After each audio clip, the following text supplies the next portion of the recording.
and welcome back. We are in the new STAGERBOSS HQ, and whilst it's not finished, I knew that I had to record this for you because this is my 2024 predictions for the home staging industry.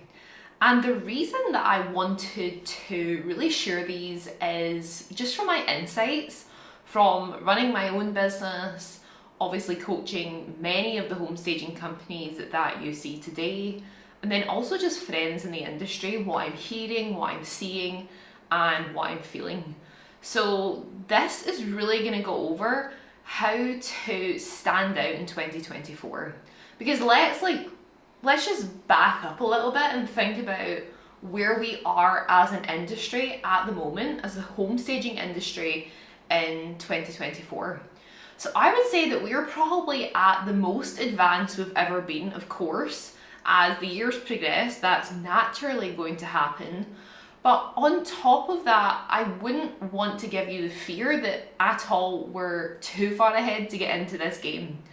I would say that we're at the maturity as an industry. If an adult is the most growing, developed industry possible, we're probably still in that toddler phase. I feel like as an industry, there's a long way to go. There's many opportunities still to be had.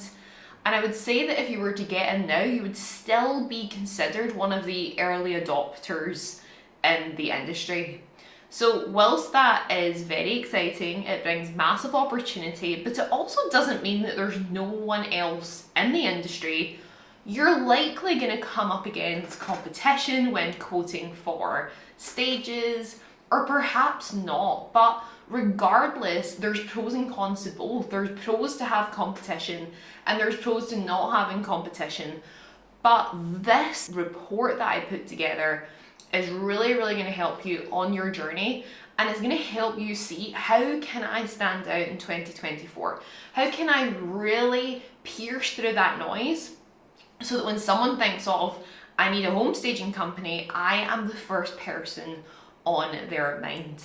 So with that, I put together this report on what I'm expecting to see in the industry and how you can really thrive in it. I'm so excited to dive in, so let's chat all things industry stuff, how to market yourself, and how to stand out. So for me, I believe that the people who are able to pierce through that noise and really build an incredible business this year and thrive throughout the year are those who can become instantly recognized and who can pierce through that noise. So the question is, how do we do that?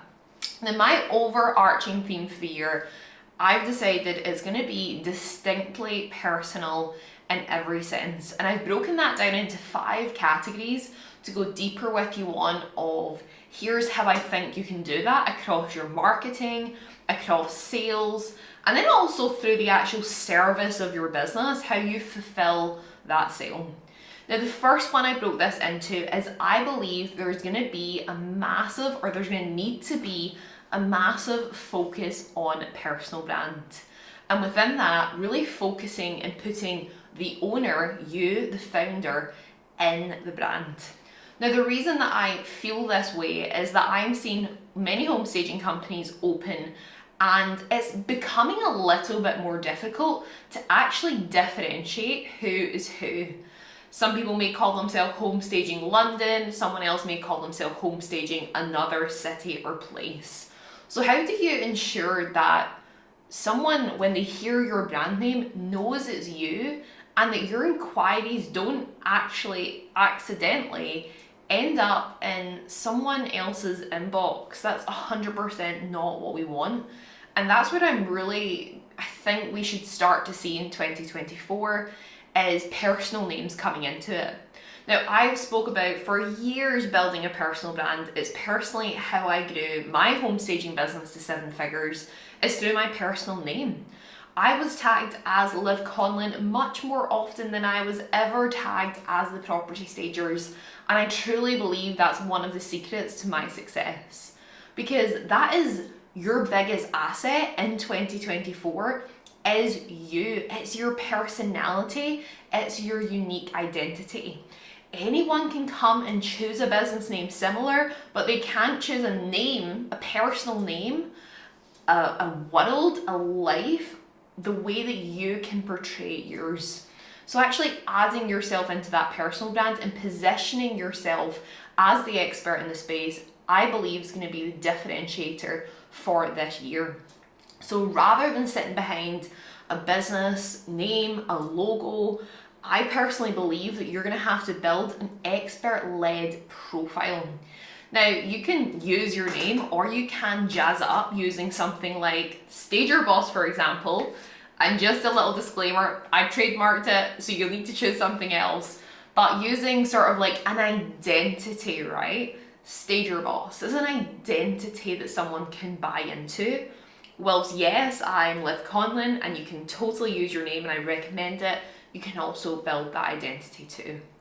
Now, the second way that I see personal branding coming into the home staging industry is that there's going to be a shift in content towards a 50-50% split of home staging content and then content of you. So no longer do I believe you can just post transformations of properties. I think you really need to be in the content yourself. Now, this is something I believe for a long time and it's proven.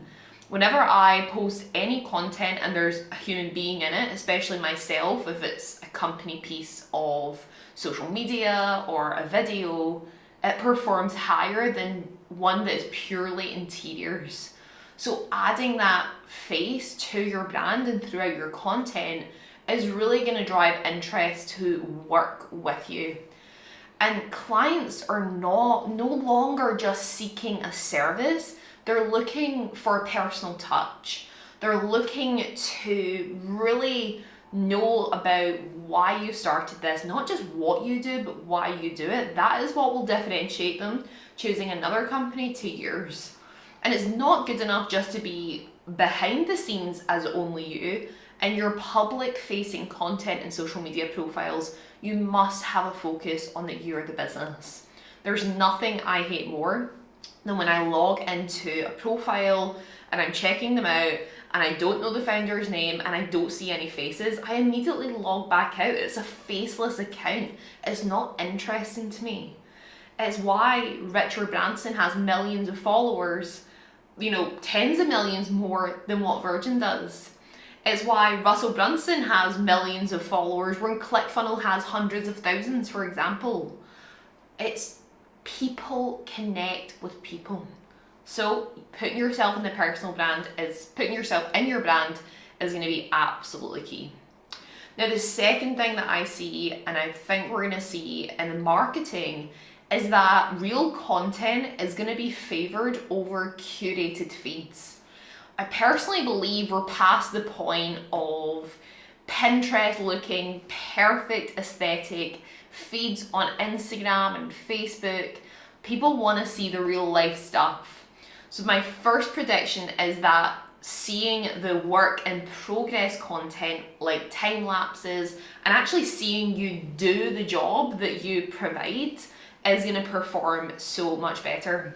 Now, for me, I love watching home decor shows, renovation shows, and I'm so bad. I often see the before and I watch the in between on speed, and then I get to the end, right? Because we're in that fast-paced environment in this year where we want to see the results fast, but we want to see it building up over time.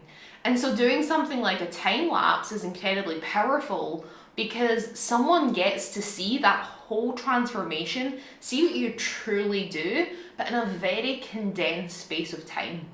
And when I watch these types of time lapses, they often last maximum 10 seconds, and then I end up watching it again because I want to really get a bit of extra detail and sort of pause it and see what's happening. Now, what that signifies to social media platforms is that this is high value content. People are spending a long time watching this.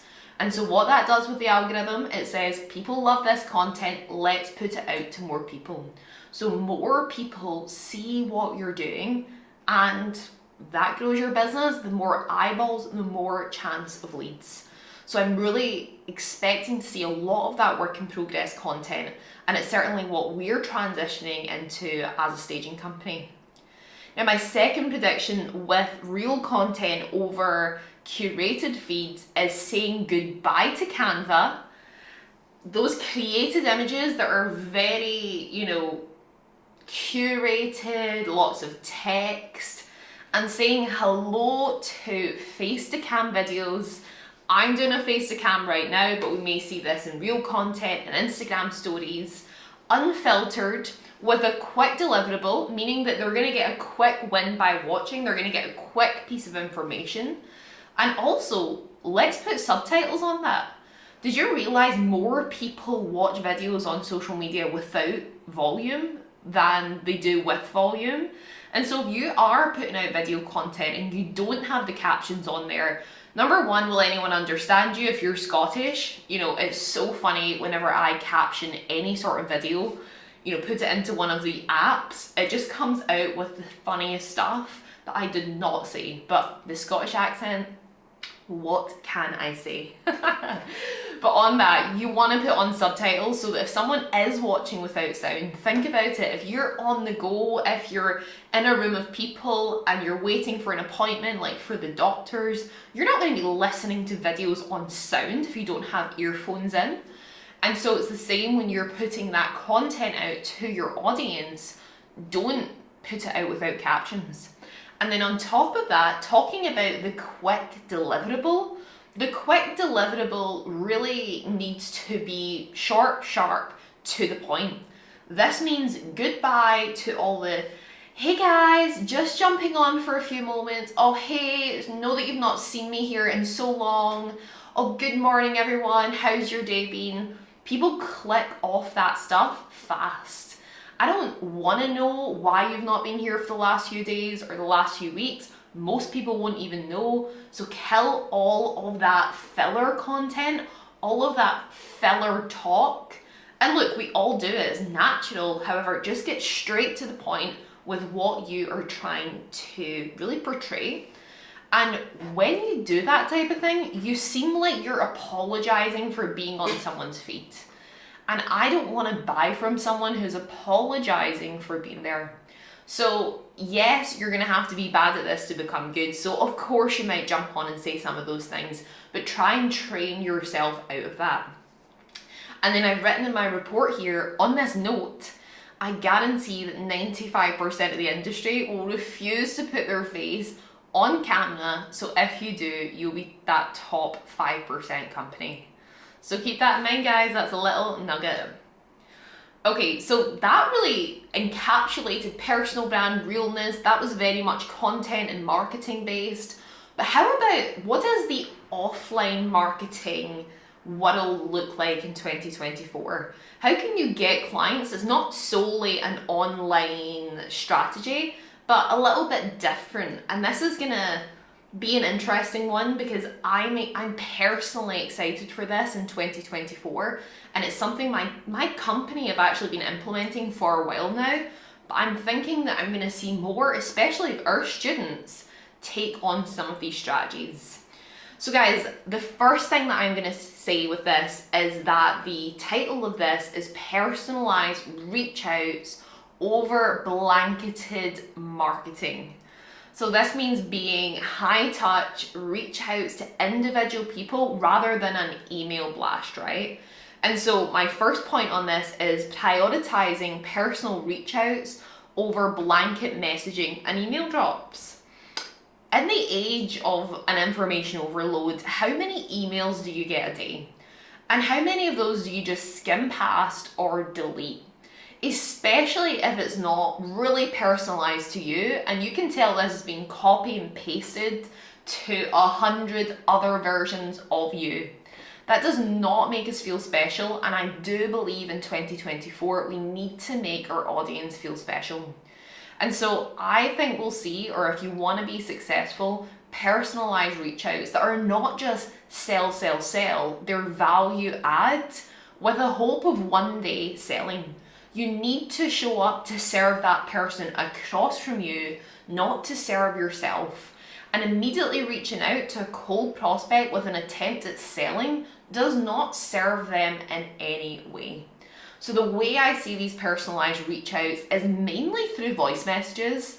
I think voice messages are really personal.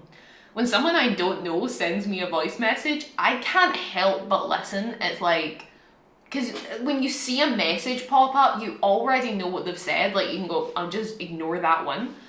But if you see a voice message, you're wondering what on earth it's going to say. And there's that intrigue, there's that real part of being a human. It's like curiosity. It's like, what does this say? So with those personal reach outs, it's also really much more easy not to be weird. You can just drop a message and say, you know, hey Mary, it's Liv. I've been watching you on social media for a long time and just wanted to drop into your inbox, check out how you're doing, and to see if there's any synergies between what we could do together, right? So powerful, especially if you've been really connecting with that person online, liking their posts, commenting. They're gonna recognize that warm, friendly face pop up, and they're gonna listen to that voice message. Now, the second point I have on this is one of the things that I've been talking about, that I've been implementing for at least the last few years, not on the scale that I should be, but we're going to be ramping this up in 2024. That is offline direct mail will triumph over digital reach out. So yes, the strategy I just spoke about previously, go do that. That is a very positive action. But offline direct mail will triumph over digital reach outs. Now, what do I mean by this? What is direct mail? Direct mail is sending something in the post to someone's address. It's a direct piece of mail. Why do I love this strategy? Because direct mail is hard to ignore. When something gets delivered to your home or your office, you don't know what to do with it. It's not as easy to delete as an email. I mean, an email is just one click. A physical piece of something, whether it's a book, it's anything that's rather clunky, to be honest. A letter is easy to put in the trash, but something that is physical that you can hold is hard to get rid of, and it gets attention. And that is the point in your first piece of communication with someone you want to work with, is get their attention. It's hard to ignore them when you're holding something that they have sent you. And honestly, the stranger the shape of it, the better. People that I know that are amazing at direct mail send packages that are interesting. A weirdly shaped box, and you're thinking, what is this? I've got to open it. And with that, you're gonna have a very laid back message in there, preferably handwritten, and just connect personally with that person. We've run so many successful direct mail companies. I've sold masterminds off the back end of it. We've got amazing contracts in our staging business.